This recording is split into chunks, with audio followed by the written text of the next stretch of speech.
ನಡೆದಂಥ 3 by ಎಲೆಕ್ಷನ್ನಲ್ಲಿ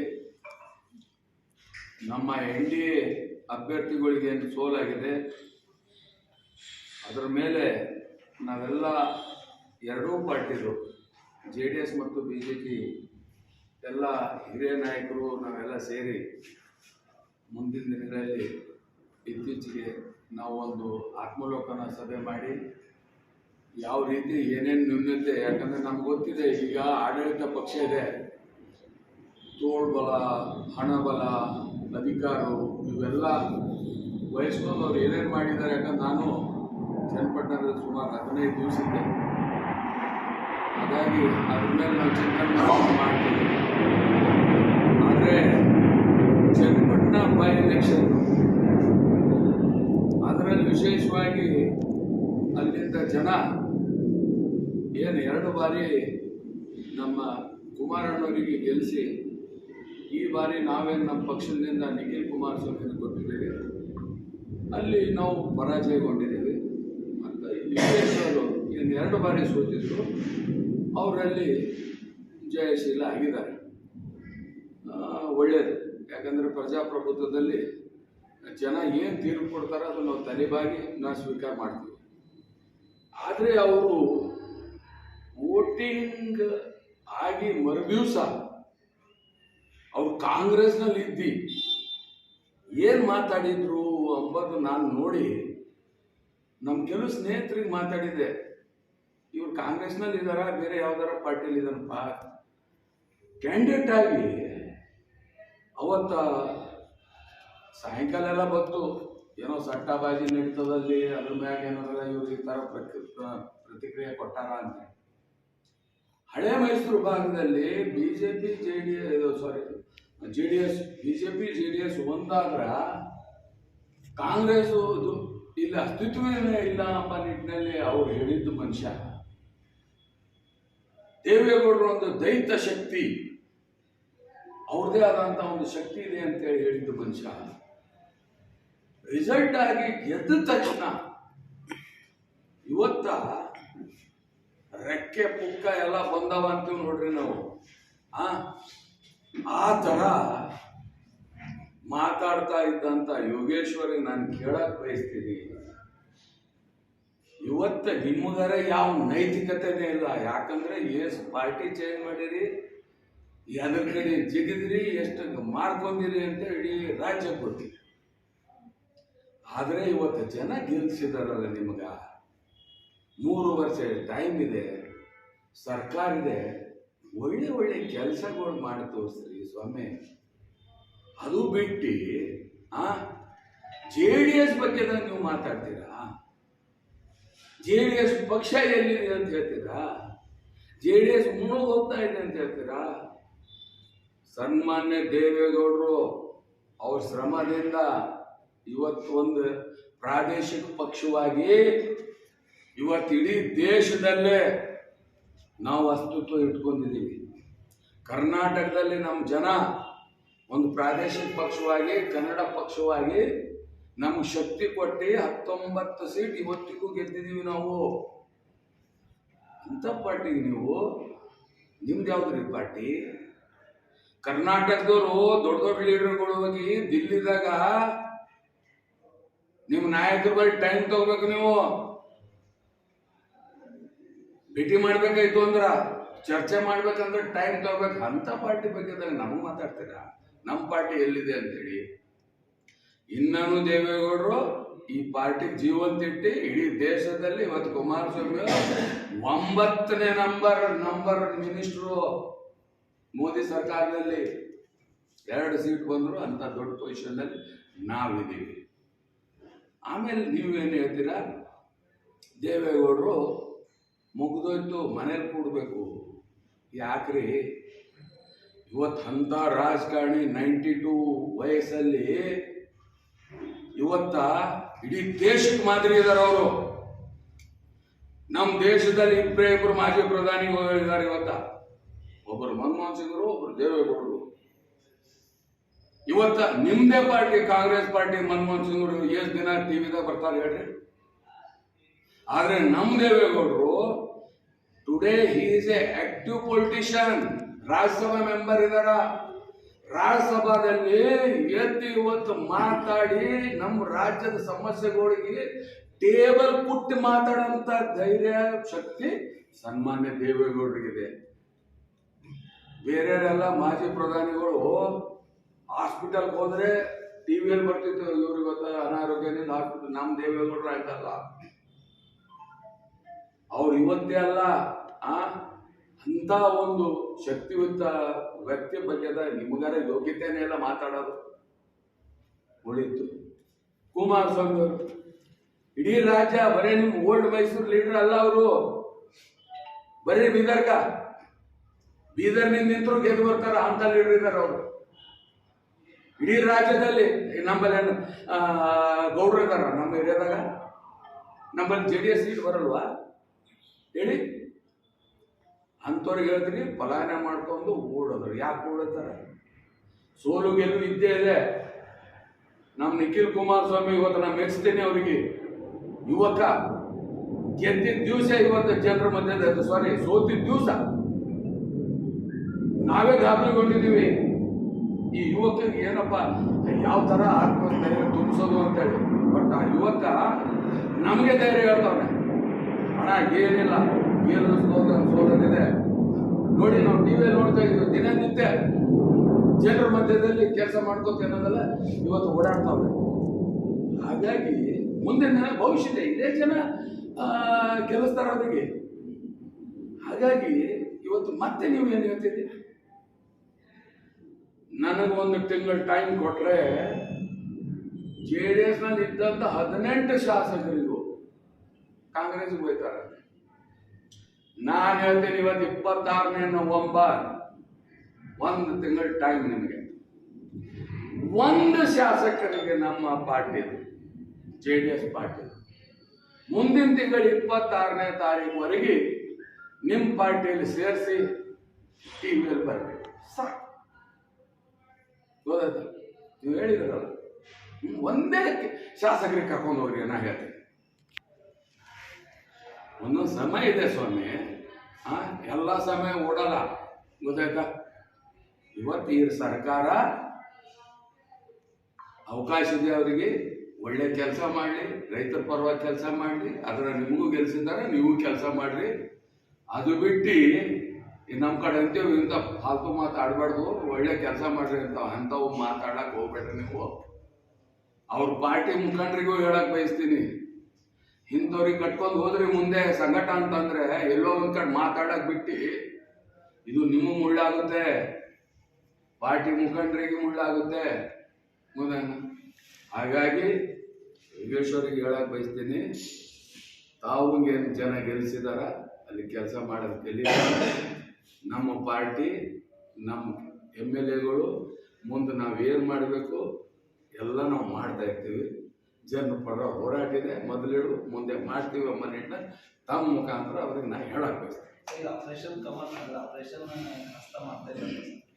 already ಈಗ ಅವರು ಈವನ್ DKಗ ಸಿದ್ದರಾಮಯ್ಯ ಕೂಡ ಚರ್ಚೆ ಮಾಡಿದಾರ, ಎಲ್ಲರೇ ಬರ್ಲಕ್ಕೆ ರೆಡಿಯಾರ ಪೂರ JDS ಇದು ಮಾಡ್ತೀವಿ ಅಂತ ಹೇಳಿ ಅದು ವಿಶ್ವಾಸದಲ್ಲಿ ಹೇಳ್ತಾ ಇದ್ದಾರೆ. ನಾನು ಅದಕ್ಕೆ ಹೇಳ್ತಾ ಇದ್ದೀನಿ, ಇವೆಲ್ಲ ಏನಿದೆ ಅವರ ಶಾಸಕರು ಎಲ್ಲಿ ಬಿಟ್ಟು ಹೋಗ್ತಾರೋ ಎಂಬ ನಿಟ್ಟಿನಲ್ಲಿ ಅವರಿಗೆ ಆತಂಕ ಇದೆ. ಅವ್ರ ಶಾಸಕರೇ ಬಹಿರಂಗವಾಗಿ ನಮ್ ಕೆಲಸ ಆಗ್ತಾ ಇಲ್ಲ, ಇಲ್ಲಿ ಇರೋದ್ರಲ್ಲಿ ಅರ್ಥ ಇಲ್ಲ ಅಂತ ಬಹಿರಂಗವಾಗಿ ಹೇಳಿದಾರ.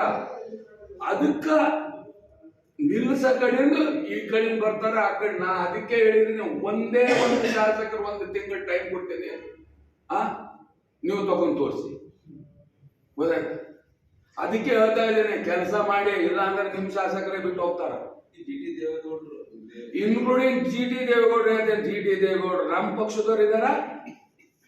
ಏನ ಅಸಮಾಧಾನ ಇದ್ರು ನಾವು ನಮ್ಮ ಹಿರಿಯರು ಎಲ್ಲರೂ ಮಾತಾಡಿ ಸರಿಪಡಿಸ್ಕೊತೀವಿ, ಅವ್ರು ನಮ್ಮ ಪಾರ್ಟಿಗೆ ಬಿಟ್ಟು ಹೋಗಲ್ಲ ಅಂತ. ಅದೇ ಧೈರ್ಯದ ಮೇಲೆ ಒಂದು ಶಾಸಕರಿಗೆ ವೈರಿ ಅಂತ ಹೇಳ್ತಾ ಇದ್ದೀನಿ. CM video call CM Ibrahim ಅವ್ರ ಮನೆಗೆ ಹೋದಾಗ ವಿಡಿಯೋ ಕಾಲ್ CM ಮಾಡ್ಯಾರ, ಸಿದ್ದರಾಮಯ್ಯ ವಿಡಿಯೋ ಕಾಲ್ ಮಾಡಿ ಮಾತಾಡ್ಯಾರ. ಆಯ್ತು ನೋಡಿ, ಮುಖ್ಯಮಂತ್ರಿ ಇದಾರ, ಒಬ್ರು ಅವರು ಹಿರಿಯ ಶಾಸಕರು ಇದಾರ, ಒಂದೇ ಜಿಲ್ಲೆದವ್ರು ಇದಾರ. ಬರ್ತ್ಡೇ ವಿಶ್ ಮಾಡಿದ್ರೆ ಅದಕ್ಕೆ ಬೇರೆ ಅರ್ಥ ಏನೂ ಅರ್ಥ ಇಲ್ಲ. ಅದಕ್ಕೆ ನಾನು ಹೇಳ್ತಾ ಇದ್ದೀನಿ, ಇನ್ಕ್ಲೂಡಿಂಗ್ ಜಿ ಡಿ ದೇವೇಗೌಡರು ಹಿಡ್ಕೊಂಡೆ ನಮ್ಮ ಪಾರ್ಟಿಯಲ್ಲಿ ಯಾರು ಒಬ್ಬರು ಹೋಗಲ್ಲ. ಕಾಂಗ್ರೆಸ್ 130 ಈ ಜನ ಇದ್ದಾರಲ್ಲ ಸರ್, ಮತ್ತೆ ಅದಕ್ಕೆ ರೀ 138 ಎಲ್ಲಿ 40-50 ಮಂದಿ ಹೋಗಿ ನಾವು ಇರುವಾಯ್ತೇವೆ ಅಂದ್ರೆ ಹೊರಗಿನವ್ರು ಹೊಂಟ್ರ ಅಂದ್ರೆ ಅವ್ರ ಬಲ್ಲಿ ಗಟ್ಟಿಯಾಗಿರ್ತಾರ ಅವರು.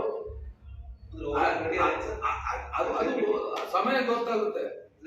ಇದೇ ಯೋಗೇಶ್ವರ್ ಅವರು ಬಿಜೆಪಿದಾಗ ಇದ್ದಾಗ ಎಷ್ಟು ಮಂದಿ ಕಾಂಗ್ರೆಸ್ಗೆ ತಗೊಂಡ್ ಬರ್ತೆ ಅಂತ ಹೇಳಿದ್ರು ಹೇಳಿ? 25 ಮಂದಿ ನನ್ನ ಬಳಿ ಅವ್ರ ಅಂತ ಹೇಳ್ತಿದ್ರು. ಚನ್ನಪಟ್ಟಣದ ಸೋಲಾಕ ಅತಿಯಾದ ನಂಬಿಕೆನ ಓವರ್ ಕಾನ್ಫಿಡೆಂಟ್ ಸೋಲಾಕ ಕಾರಣ ಅಂತ ಜಿ ಡಿ ದೇವೇಗೌಡರು ಹೇಳಿದ್ದಾರೆ. ಇಲ್ಲ ನೋಡಿ, ಅದರಲ್ಲಿ ನಂಬಿಕೆನೂ ಇಲ್ಲ, ಯಾವುದೂ ರೀತಿಯಿಂದಿಲ್ಲ. ಜನ ನಮಗ ಎಷ್ಟು ಓಟ್ ಹಾಕ್ಬೇಕಿತ್ತು ಅಷ್ಟು ಹಾಕಿದೆ. ಹೋದ ಸಲನೂ ನಮಗ ಎಷ್ಟು ಸಿಕ್ಕಿದೆ, ಒಂದು 5-6 ಸಾವಿರ ಹೆಚ್ಚು ಕಮ್ಮಿ ಸಿಕ್ಕಿದೆ, ಗೊತ್ತಾಯ್ತಾ? ಆದ್ರೆ ಒಂದು ಸಮುದಾಯ ಏನ್ ಮೊದಲಿಂದ ನಮ್ಮ ಪರವಾಗಿತ್ತು, ಅದು ಈ ಸಲ ನಮ್ಮ ಪರವಾಗಿ ಕೈ ಇಡ್ಲಿಲ್ಲ. ಆಮೇಲೆ ಇಲ್ಲ ಒಕ್ಕಲಿಗಲ್ಲ, ಮೈನಾರಿಟಿ, ಗೊತ್ತಾಯ್ತಾ? ಆಮೇಲೆ ಬಾಕಿದು ಎಲ್ಲ ನಮ್ಗೆ ಎಷ್ಟೆಷ್ಟು ಬರ್ಬೇಕಿತ್ತು ಅಷ್ಟು ಬಂದಿದೆ. ಬಟ್ ನಾವೇನ್ ಲೆಕ್ಕ ಹಾಕಿದೀವಿ, ಒಂದು ರೀತಿಯಿಂದ ನಾವು ಬ್ಯಾಲೆನ್ಸ್ ಮಾಡಕ್ಕೆ ಒಂದು ಸ್ವಲ್ಪ ಹಳ್ಳಿ ಕಡೆ ಎಲ್ಲ ಇನ್ನು ಹೆಚ್ಚಿನ ಪ್ರಮಾಣದಲ್ಲಿ ಶಕ್ತಿ ತುಂಬಬೇಕಾಗಿತ್ತು. ಆದ್ರೂ ಎಲ್ಲೋ ಒಂದ್ ಕಡೆ ಅವರು 2 ಬಾರಿ ಸೋತಾರ ಎಂಬ ಒಂದು ಅನುಕಂಪದಲ್ಲಿ ಈ ಸಲ ಗೆಲುವಾಗಿದೆ ಅಷ್ಟೇ ವಿನ ಜನ ನಮ್ಗೆ ಎಲ್ಲಿ ತಿರಸ್ಕಾರ ಮಾಡಿಲ್ಲ. ನಾನು 15 ದಿವಸ ಇದ್ದೆ ಸಭೆ ಸಮಾರಂಭಗಳಲ್ಲಿ ನಮ್ಗೆ ಅಷ್ಟೇ ಜನ ಬೆಂಬಲಿಸಿದ್ದೆ. ಅಂದ್ರೆ ಬಿಜೆಪಿ ಜೊತೆಗೆ ಬಿಜೆಪಿ ಮತ್ತು ಜೆಡಿಎಸ್ ಮಿಂಗಲ್ ಆಗಿದ್ದಕ್ಕೆ ಸೋಲಾಯ್ತು ಸರ್. ಆ ಸಮುದಾಯ ಜಾತ್ಯತೀತ ಪಕ್ಷ ಅಂತ ಒಂದು ಹಾಗಿಲ್ಲ. ಏನಾಗುತ್ತೆ ನಿಮಗೊಂದು ಮಾತು ಹೇಳ್ತೀನಿ. ಈಗ ಹಿಂದೆ ನಾವು ಅಲ್ಲಿ ಅವರು ಬಿಜೆಪಿ ನಿಂದಿದ್ರು, ಏನಂದ್ರೆ ನಾವು JDS ನಿಂತಿದ್ದೆವು. ಆಗ ಒಂದು ಸ್ವಲ್ಪ ದುಡ್ಡುಕರಣ ಆಗಿತ್ತು. ಈ ಸಲ ನಿಮಗೂ ಗೊತ್ತಿದೆ, ಕಾಂಗ್ರೆಸ್ ಪರವಾಗಿ ಮೇಜರ್ ಓಟು ಇಡೀ ರಾಜ್ಯದಲ್ಲಿ ಹೋಗಿತ್ತು.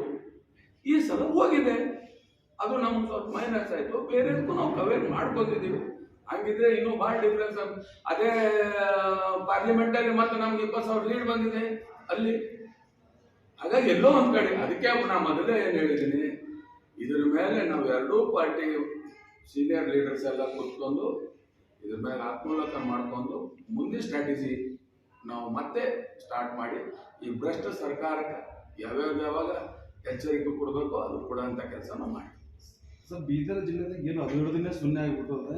4 ಜನ ಬಿಜೆಪಿ ಶಾಸಕರ ಕಣ್ಮುಚ್ಕೊಂಡು ಕುಂತಮ್ಮ ಸರ್. ಇನ್ನೊಂದು ಈಗ ಬೇರೆ ಶಾಸಕರ ಬಗ್ಗೆ ನಾನು ಮಾತಾಡಲ್ಲ, ಬಟ್ ನಾನು ಈಶ್ವರ್ ಅವ್ರಿಗೆ ಹೇಳಕ್ ಬಯಸ್ತೀನಿ. ಯಾಕಂದ್ರೆ ನಮ್ದು ಗಡಿನಾಡು ಪ್ರದೇಶ.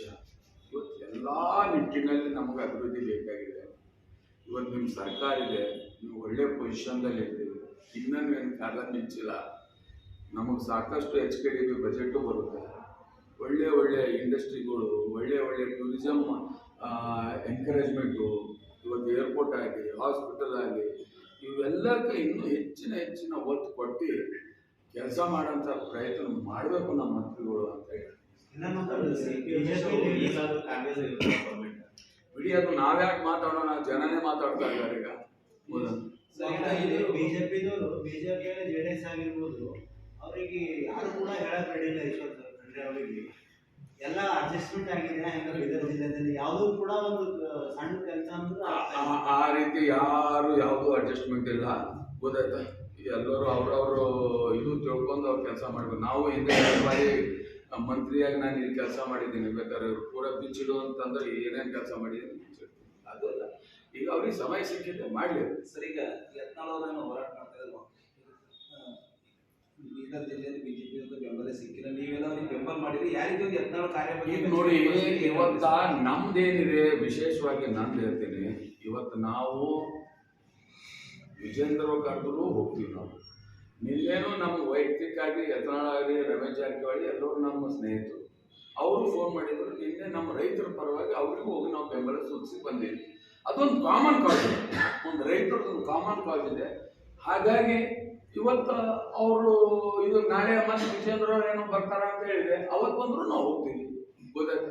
ಹಾಗಾಗಿ ಆ ಕಾಜಿಗೆ ಎಲ್ಲರೂ ಸೇರೇ ಸಪೋರ್ಟ್ ಮಾಡಿ. ಈಗ ಯತ್ನಾಳ್ ಅವರನ್ನು ಹೋರಾಟ ಮಾಡ್ತಾ ಇದ್ದಾರೆ. ನಿನ್ನೆ ಅವ್ರು ಹೋರಾಟ ಮಾಡಿದ್ರೆ ಏನು ಅನಿಸ್ತಾ? ಯಾವ ರೀತಿ ಒಂದು ಅವ್ರು ಹೋರಾಟ ಇಲ್ಲ ನೋಡಿ, ಕರೆಕ್ಟ್ ಆಗಿದೆ. ಯಾರೇ ಇರಲಿ, ಇವತ್ತು 22ನೇ ತಾರೀಕು ಬಿಜೆಪಿದವರು ಮಾಡಿದ್ರು, ನಿನ್ನೆ ಯತ್ನಾಳ್ ಅವರು ಮಾಡಿದ್ರು. ಇವತ್ತು ರೈತರ ಜಮೀನೇನು ಇತ್ತೀಚೆಗೆ ಬಂದಂಥ ಕೆಲವು ಅಧಿಕಾರಿಗಳು ಸರ್ಕಾರ ಅದು ವಕ್ಫ್ ಅಂತೇಳಿ ಮಾಡಿದಾರ, ಅದ್ರ ಮೇಲೆ ಹೋರಾಟ ನಡೆಸ್ತಾ ಇದ್ದೀವಿ. ಅದು ಆಗಲೇಬೇಕು, ರೈತರಿಗೆ ತಮ್ಮ ವಾಪಸ್ ಜಮೀನು ಹೋಗಲೇಬೇಕು, ಅವರಿಗೆ ಅನ್ನದಾತರಿಗೆ ನ್ಯಾಯ ಸಿಗಲೇಬೇಕು ಅಂತ ಒಂದು ಸಬ್ಜೆಕ್ಟ್ ಇದೆ. ಅದರಲ್ಲಿ ಯಾವ ರಾಜಕೀಯ ಮಾಡೋದು ಬೇಕಾಗಿಲ್ಲ, ನಾವು ಅದು ಕೆಲಸ ಆಗಬೇಕು, ಅವ್ರಿಗೆ ನ್ಯಾಯ ಸಿಗಬೇಕು. ಈಗ 30 ತರ ಮಾಡ್ತಿದ್ದಾರೆ ಮಾಡ್ಲಿ, ಜೆಡಿಎಸ್ ನಂಬರ್ ಇದೆ ಸರ್. ಇಲ್ಲ ನೋಡಿ, ಎಲ್ಲೆಲ್ಲಿ ನಮ್ಮವ್ರಿಗೆ ಕರೀತಾರ ಅಲ್ಲಿ ನಮ್ಮವ್ರಿಗೆ ಹೋಗ್ತಾರೆ, ಇಬ್ಬರಿಗೂ ವಿಜೇಂದ್ರಿಗೂ ಹೋಗ್ತಾರ, ಸ್ಥಳೀಯ ಬಿಜೆಪಿನೇ ಬಿಡಿ ಅದು ಅವ್ರಿಗೆ ಆ ಪಾರ್ಟಿದವ್ರಿಗೆ ಬಿಟ್ಟಿದ್ದಾರೆ, ಅದ್ರ ಮೇಲೆ ನಾನು ಕಾಮೆಂಟ್ ಮಾಡೋದಿಲ್ಲ. ಪೊಲೀಸರಿಗೆ ದೂರ್ಪಟ್ಟಾರ. ಇಲ್ಲ ಅದು ನೋಡಿ ಅವ್ರವ್ರ ಪಾರ್ಟಿದು ಇಂಟರ್ನಲ್ ಮ್ಯಾಟರ್ ಇದೆ. ಇಲ್ಲ ಅವರು ರೈತರ ಕಡೆಯಿಂದ ಬಂದಿರೋದು ಅಂದ್ರೂ ಜಿಲ್ಲಾದಾಗ ಸಪೋರ್ಟ್ ಮಾಡಿಲ್ಲ. ನಾನು ಏನ್ ಹೇಳ್ತಾ ಇದ್ದೀನಿ, ಅವ್ರದ್ದು ಇಂಟರ್ನಲ್ ಪಾರ್ಟಿ ಸಮಸ್ಯೆ, ಅದು ನಾನು ಕಾಮೆಂಟ್ ಮಾಡೋದಿಲ್ಲ. ಇಲ್ಲಿಂದು ಕಾಂಗ್ರೆಸ್ ನಾಯಕರು including Rajashekhar Patil and Eshwar Khandre failed, ಅವ್ರು ಫೇಲ್ ಆಗಿದಾರ. ಇವಾಗ ಸರ್ಕಾರ ಅವ್ರದಿದೆ. ಹಿಂದೆ ನಾನು ಯಾಕೆ 20 ಕೋಟಿ ತಂದಪ್ಪ ಫ್ಯಾಕ್ಟ್ರಿ ಚಾಲು ಮಾಡ್ದ, ಇವತ್ತು ನೀವು ಯಾಕೆ ತರ ಹೋದ್ರಿ, ಫ್ಯಾಕ್ಟ್ರಿ ಯಾಕೆ ಚಾಲು ಮಾಡಲು ಹೋದ್ರಿ? ಇವತ್ತು ರೈತರದ್ದು ಶುಗರ್ ಫ್ಯಾಕ್ಟ್ರಿಗಳೆಲ್ಲ ಚಾಲು ಆಗ್ಯಾವ, ಇನ್ನತನ ಕಬ್ಬಿನ ದರ ಫಿಕ್ಸ್ ಆಗಿಲ್ಲ. ಯಾಕೆ? ರೈತರ ಆತಂಕದಲ್ಲಿದ್ದಾರೆ, ಎಷ್ಟು ಕೊಡ್ತಾರೋ ಎಷ್ಟಿಲ್ಲೋ ಅಂತೇಳಿ. ಅಕಸ್ಮಾತ್ ನಮ್ಮ ಫ್ಯಾಕ್ಟ್ರಿ ಚಾಲು ಆಗಿತ್ತು BSK ಅಂತಂದ್ರೆ ಅವತ್ತು ನಾವ್ ಹೆಂಗ ಬೇರೆಯವರೆಲ್ಲ 15 ಕೊಟ್ಟರು 19 ಮಾಡಿ ಬಂದಿದ್ದೆವು, ಹಂಗ ನೀವೇ ಇವತ್ತು ರೇಟ್ ಡಿಕ್ಲೇರ್ ಮಾಡ್ರೆ ಹೊಸ ಮಂದಿ ಅದಕ್ಕೆ ಫಾಲೋ ಮಾಡ್ತಿದ್ರು. ಹಂಗಾಗಿ ಇವತ್ತು ನಮ್ಮ ರೈತರು ಲಾಸ್ ಆಗ್ತಾ ಇದೆ. ಇನ್ನೂ ನಾನು ಇಬ್ಬರು ನಾಯಕರಿಗೆ ಹೇಳ್ತೀನಿ, ತಾವು ಮುಖ್ಯಮಂತ್ರಿ ಬಳಿ ಹೋಗಿ ಆ ಫ್ಯಾಕ್ಟ್ರಿ ಚಾಲು ಮಾಡಬೇಕು, ಫ್ಯಾಕ್ಟ್ರಿ ರಿವೈವ್ ಮಾಡಬೇಕು. ಅದು ನಮ್ಮ ಬೀದರ್ದು ಒಂದು ಶಾನ್ ಇದೆ, ಅದಕ್ಕೆ ಯಾವುದೇ ಕಾರಣಕ್ಕೆ ಅದು ಪ್ರೈವೇಟೈಸ್ ಮಾಡಕ್ಕೆ ಹೋಗಬಾರ್ದು ಅಂತ ತಮ್ಮ ಮುಖಾಂತರ ನಾ ಹೇಳ್ತೇನೆ. ಇಲ್ಲ ಬರೀ ನೀವು ಫ್ಯಾಕ್ಟ್ರಿ ಚಾಲು ಮಾಡ್ಬೇಕಂತ ಹೋರಾಟ ಯಾಕೆ ಮಾಡ್ತಾ ಇಲ್ಲ ಅಂತ? ಎಲ್ಲ ಹೋರಾಟ ಅದೇ ಅದ ನೆಟ್ರಿ, ಗೊತ್ತಾಯ್ತಾ? ಇಲ್ಲ ಬಿಜೆಪಿ ಎಲ್ಲರೂ ಈಗ ಪಾಪ ಕೇಳ್ರಿ, ಬೈತಿಲ್ಲ. ಎಷ್ಟು ಜನ ರೈತರು ಕೇಳಿ, ರೈತರೆಲ್ಲ ಹೋರಾಟ ಮಾಡಿದ ದಿವಸ ಎಲ್ಲ ನಾವು ಹೋಗಿ ಅವ್ರಿಗೆ ಬೆಂಬಲ ಸೂಚಿಸಿದ್ವಿ. ನಮ್ಮ ವೇದಿಕೆಯಲ್ಲಿ ನಾವೆಲ್ಲ ಮಾತಾಡ್ತಾ ಇದೀವಿ, ಗೊತ್ತಾಯ್ತು? ಸಿಎಂ ಇಬ್ರು ಮತ್ತೆ ಡಿಸೆಂಬರ್ 10 ಪಾಸ್ ಮಾಡ್ತಾ ಇದ್ದಾರೆ. ಜೆಡಿಎಸ್ ಮೂಲ ನಮ್ದು. ಬಿಡಿ ಅದಕ್ಕೆ ಯಾಕೆ ನಾನು ಹೆಚ್ಚಿಗೆ ಅದು ಎಲ್ಲ ಮಹಾರಾಷ್ಟ್ರದಲ್ಲಿ ಮೊನ್ನೆ ಎಲೆಕ್ಷನ್ ಆಯ್ತಾ, ಕಾಂಗ್ರೆಸ್ ಕೂಡ ಧೂಳಿಪಟ್ಟಾಗಿದೆ. ಆ ಪರಿಸ್ಥಿತಿ ನೋಡಿ, ಇಡೀ ದೇಶದಲ್ಲಿ ಕಾಂಗ್ರೆಸ್ ಮುಳುಗ್ತಾ ಇದೆ, ಮುಳುಗ ಹಡಗ. ಇವತ್ತು ಇನ್ಕ್ಲೂಡಿಂಗ್ ಇಲ್ಲಿನ ನಾಯಕರಿಗೂ ನಾನು ಹೇಳಕ್ ಬಯಸ್ತೀನಿ, ಇವತ್ತು ನಿಮ್ಗೆ ಏನು ಅವಕಾಶ ಸಿಕ್ಕಿದೆ, ನಿಯತ್ತಾಗಿ ಕೆಲಸ ಮಾಡಿ ಜನರ ಪರವಾಗಿರ್ರಿ. ಇವತ್ತು ಮಹಾರಾಷ್ಟ್ರದಲ್ಲಿ ಏನು ಗತಿ ಆಯಿತು, ಹರಿಯಾಣದಲ್ಲಿ ಏನು ಗತಿ ಆಯಿತು, ಇಲ್ಲಿ ಯಾವ ರೀತಿಯಿಂದ ನಿಮಗೆ ನೀವು ಯಾವ ಸಂದರ್ಭದಲ್ಲಿ ಅವತ್ತೇನು ಇವು ಯಾವ ಸುಳ್ಳು ಗ್ಯಾರಂಟಿ, ಆ ಗ್ಯಾರಂಟಿ, ಈ ಗ್ಯಾರಂಟಿ ಎಲ್ಲ ಕೊಟ್ಟು ಅವತ್ತು ಅಧಿಕಾರಕ್ಕೆ ಬಂದು ಓಸ್ ಗ್ಯಾರಂಟಿ ಇದಕ್ಕಿಂತ 2 ಗ್ಯಾರಂಟಿ ಹೆಚ್ಚಿಗೆ ಕೊಡ್ತೇವೆ ಅಂದ್ರಲ್ಲ ಮಹಾರಾಷ್ಟ್ರದಾಗ. ಅಲ್ಲಿ ಯಾಕೆ ಕೆಲ್ಸಲ್ಲಿ ಹೋದ್ರು, ಹರಿಯಾಣದಾಗ ಯಾಕೆ ಕೆಲ್ಸಲ್ಲಿ ಹೋದ್ರು? ಇದು ಮುಳುಗ ಧೋನಿ ಅದ ಕಾಂಗ್ರೆಸ್ದು. ಇವತ್ತು ನಿಮ್ಗೆ ಹೇಳ್ತೀನಿ, UP ಅಂತದ್ರಲ್ಲಿ ಪೂರಾ ಔಟು. ಮಹಾರಾಷ್ಟ್ರದಲ್ಲಿ 14 ಸೀಟ್ ಏನೋ ಬಂದು ನಿಂತಿದೆ. ಸ್ಟ್ರೈಕ್ ರೇಟ್ ನೋಡಿದ್ರೆ 14%, ಗೊತ್ತಾಯ್ತಾ? ಹಂಗಾಗಿ ಈ ಕಾಂಗ್ರೆಸ್ಗೆ ಇವ್ರು ನಮ್ಗೆ ಹೇಳ್ತಾರೆ, JDS ಎಲ್ಲಿದೆ ಅಂತಾರೆ. 2 ಬಂದು ಮತ್ತೆ ಸರ್ಕಾರ ಮಾಡಿರೋರು ಇದ್ರೆ ನೀವರ ಮತ್ತೆ ಎಂದಾರ ಮುಳುಗ್ರ ಅಂದ್ರೆ ಮುಗಿದೋಯ್ತು, ಮತ್ತೆ ಹೇಳೋದೇ ಇಲ್ಲ ಈ ಪಾರ್ಟಿ, ಗೊತ್ತಾಯ್ತ? ಅಂಥದ್ದು ಇದು, ಗೊತ್ತಂತ. ಇನ್ನ ನಮ್ಮಲ್ಲಿ ದೇವೇಗೌಡರು, ಕುಮಾರಸ್ವಾಮಿ ಅವ್ರು 2 ಬಂದ್ರು ಖುಷಿ ಇರ್ತಾರ, 20 ಬಂದ್ರು ಖುಷಿ ಇರ್ತಾರ, 40 ಬಂದ್ರು ಖುಷಿ, ಸರ್ಕಾರ ಮಾಡಿದ್ರು ಖುಷಿ, ಗೊತ್ತಾಯ್ತು? ನಮ್ಮಲ್ಲಿ ಏನು ಸಮಸ್ಯೆ ಇಲ್ಲ, ನಾವು ಅಡ್ಜಸ್ಟ್, ಗೊತ್ತಾಯ್ತು? ನೀವು ಅಡ್ಜಸ್ಟ್ ಆಗಲ್ಲ. ತಳಮಳೆ ಹೆಂಗ ಮೀನು ಹೊರಗೆ ಹಾಕಿವಲ್ಲ, ಹೆಂಗ ತಳಮಳ ಅಂತದಲ್ಲ ಹಂಗಂತೀರಿ ನೀವು, ಗೊತ್ತಾಯ್ತಾ? ಈಗ ನಿಮ್ಮ ಹಾಲತ್ತು ಮುಂದೆ ಅದೇ ಆಗೋದಿದೆ ರಾಜ್ಯದಲ್ಲಿ. ಟಾರ್ಗೆಟ್ ಮಾಡಿದ್ದಾರೆ ಕಾಂಗ್ರೆಸ್ ಅವರು. ಇಲ್ಲ ನೋಡಿ, ಮೊದಲಿಡಿದು ಮಾಡ್ತಾ ಇರ್ತಾರ. ಆದ್ರೆ ಇವತ್ತ DK ಅವರು ಇವರು ಇಂಥವ್ರಿಗೆ ಕಟ್ಕೊಂಡು ಅದಕ್ಕೆ ನಾನು ಹೇಳಿದ್ದೀನಿ, ಇಂಥವ್ರಿಗೆ ಇಟ್ಕೊಂಡ್ರೆ ಅಂತಂದ್ರೆ ನಿಮ್ಮ ಅಸ್ತಿತ್ವಕ್ಕೆ ಧಕ್ಕೆ ಬರ್ತದ ಅಂತ ಹೇಳಿದ್ದೀನಿ. ಯಾಕಂದ್ರೆ ಅವರು ಹೇಳಿದಾರೆ ಪಾಪ. ನಾನು ಕೇಳಿದೆ DK ಅವರು, ದೇವೇಗೌಡರ ಶಕ್ತಿ 92 ವಯಸ್ಸಲ್ಲಿ ಅವ್ರು ಇಷ್ಟು ಹೋರಾಟ ಮಾಡತ್ತಾರ ಅಂದ್ರೆ ನಾವು ಪ್ರೇರಣೆ ಹೋಗ್ಬೇಕು ಅಂಬ ನಿಟ್ಟಂಗೆ ಹೇಳಿದ್ದಾರೆ. ಮತ್ತೆ ಇವ್ರು ಯಾಕೆ ಹಿಂಗೆ ಮಾತಾಡ್ತಾರೆ ಹೇಳಿ? ಅದಕ್ಕೆ ಮುಂದಿನ ಎಲ್ಲ ಕಾಲ ಹೇಳುತ್ತೆ. ಸರ್, ಕೂಡ ಅರೆಸ್ಟ್ ಆಗಿದೆ. Thank you.